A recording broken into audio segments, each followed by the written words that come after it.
চলে এসেছি আজকে আবারও একটা নতুন রেসিপি নিয়ে। রেসিপিটা হলো শোল মাছের টক। চলো দেখে নেওয়া যাক শোল মাছের টকটা তৈরি করতে কি কি লাগছে। প্রথমেই লাগবে তেঁতুল, কুমড়ো, কাঁচা লঙ্কা, আদা বাটা, জিরে বাটা আর ভেজে রাখা শোল মাছ। শোল মাছটাকে আগে থেকেই ভেজে রেখেছে। তারপর লাগছে নুন, হলুদ, চিনি আর পাঁচফোড়ন। তারপর কড়াইয়ের মধ্যে জল গরম করতে বসিয়ে দিয়েছে।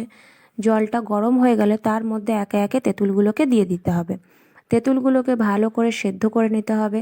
তেঁতুলগুলো সেদ্ধ হয়ে গেলে একটা বাটিতে দেখো মা তুলে নিচ্ছে সুন্দর করে। এইভাবে তুলে নিতে হবে। তুলে নিয়ে তার মধ্যে একটু ঠান্ডা জল মিশিয়ে দিতে হবে, যাতে তেঁতুলগুলো ছাড়ানোর সময় হাতে কোনো রকমভাবে ছ্যাঁকা না লাগে বা গরম না লাগে। তারপরে সুন্দর করে ছাড়িয়ে নেওয়ার পর তার মধ্যে একটু জল মিশিয়ে গুলিয়ে রেখে দিতে হবে। দেখো কি সুন্দর ছাড়িয়ে নিয়েছে। তারপরে কড়াইয়ের মধ্যে তেল গরম করতে দিয়ে দিল। তেলটা একটু গরম হয়ে গেলে তার মধ্যে কিছুটা পাঁচফোড়ন দিয়ে দিল। তারপর কাঁচা লঙ্কা আর কেটে রাখা কুমড়োগুলোকে দিয়ে দিল একে একে। কুমড়োগুলোকে সুন্দর করে একটু ভেজে নিতে হবে। একটু লাল লাল হলে তারপর তার মধ্যে দিয়ে দিতে হবে, দেখো লাল লাল করে একটু ভেজে নিয়েছে, তার মধ্যে দিয়ে দিল হলুদ, পরিমাণ মতন লবণ, আদা বাটা, জিরে বাটা।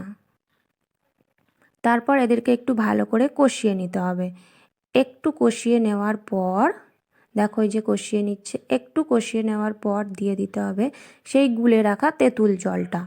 গুলে রাখা তেঁতুল জলটা দেখো একটু নেড়ে নিচ্ছে। কড়ার গায়ে যে মশলাগুলো লেগে আছে সেইগুলোই তেঁতুল জলের সঙ্গে মিশিয়ে নিতে হবে। তারপর এই কুমড়োগুলোকে একটু সেদ্ধ হওয়ার জন্য মা কী করলো, কড়াইটা ঢাকা দিয়ে দিল।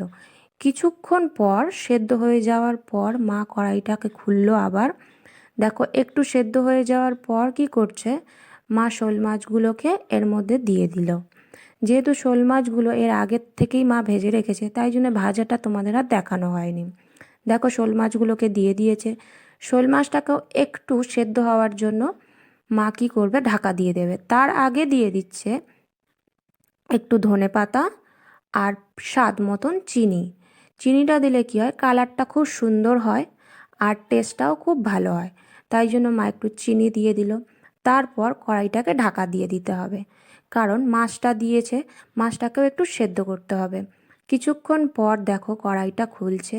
ওয়াও, কত সুন্দর কালারটা এসেছে দেখো খালি। ব্যাস রেডি হয়ে গেছে। এইভাবেই করতে হবে টকটাকে। টকটা দেখো পুরো রেডি। মা এবার নামিয়ে ফেলছে। দেখো কত সুন্দর হয়েছে, সত্যি খুব সুন্দর হয়েছিল খেতে, অসাধারণ লাগছে। যাদের যাদের রান্নাটা ভালো লেগেছে তারা একটা লাইক, কমেন্ট, শেয়ার করে দিও। আর বাড়িতে তোমরা অবশ্যই এটা ট্রাই করে দেখো। টাটা।